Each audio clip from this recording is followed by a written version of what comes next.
Ray Parks, mahal na mahal kita. Arat na sa habang buhay. Kinasal na ang isa sa most followed content creator ng bansa, si Zainab Hareque. Bago ang kasal, nagbabala na si Zeby sa kanyang mga bisita, na walang cellphone sa kanilang kasal. Pagbigyan sana sila, na sila ang mauunang mag-content ng kanilang wedding, dahil malaki umano ang nagastos nila. Kaya ang tanong, magkano kaya ginastos ng mag-asawa sa kanilang kasal? Kung bago ka pa sa channel ko ay huwag kalimutang i-like, subscribe, magkomento at i-share. Si Zainab Hareque at Ray Parks ay kinasal noong June 1, 2025, sa Crystal Palace of Aquila in the Sky. Isang intimate Christian garden wedding ang ginanap, na dinaluhan ng higit 100 bisita. At bilin ni Zainab ay walang +1, dahil gusto nila ng intimate wedding. Magkano kaya ang nagastos ng mag-asawa sa kanilang dream wedding? Hindi pa binanggit ni Zainab kung sino-sino ang kanilang mga suppliers. Base sa kanilang wedding video, isa-isahin natin ang mga nakilala nating suppliers. Una na rito ay si Michael Cinco, ang tanyag na Filipino designer, na nakabase sa Dubai. Ang estimated price sa gown ni Zainab ay hindi bababa sa 1.5 million pesos. Ang brocade black tuxedo ni Ray Parks ay hindi rin bababa sa 1 milyon.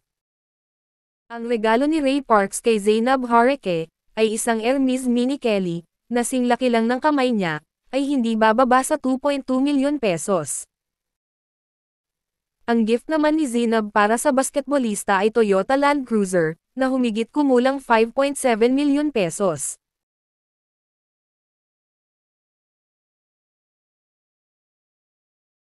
Ang December Avenue na banda, ay nasa 1.2 to 1.5 milyon pesos ang kanilang rate.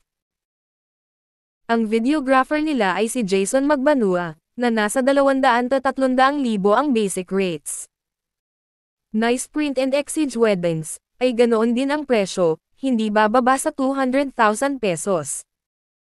Ang makeup artist at hairstylist niya ay sina Paul Unating at Renz Pangilinan, na hindi umano bababa sa 100,000 piso ang serbisyo. Ang catering service naman nila ay ang Biza Catering Studio, na may 10,000 pesos per head na package. Kung 150 ang bisita nila, ang catering expenses nila ay aabot sa 1.5 milyon pesos. Ang kanilang venue naman, kung saan suki ang magkapatid, at dito rin ginanap ang engagement ni Zainab at Ray, ay nasa 300 to 600,000 pesos. Kung kasali na ang styling, hindi bababa sa 500 piso ang venue.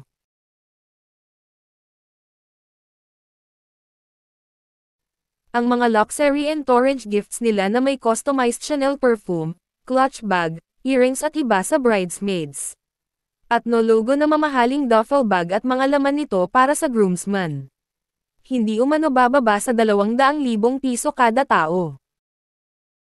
Ang prenup shoot nila sa Dubai na hindi umano bababa sa 1 milyon pesos ang nagastos.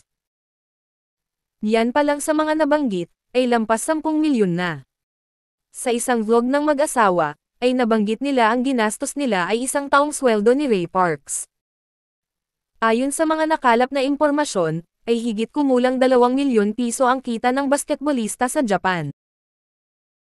Nabanggit din ni Zainab, na halos wala siyang napalabas na pera, dahil halos lahat ay binayaran na ng kanyang partner.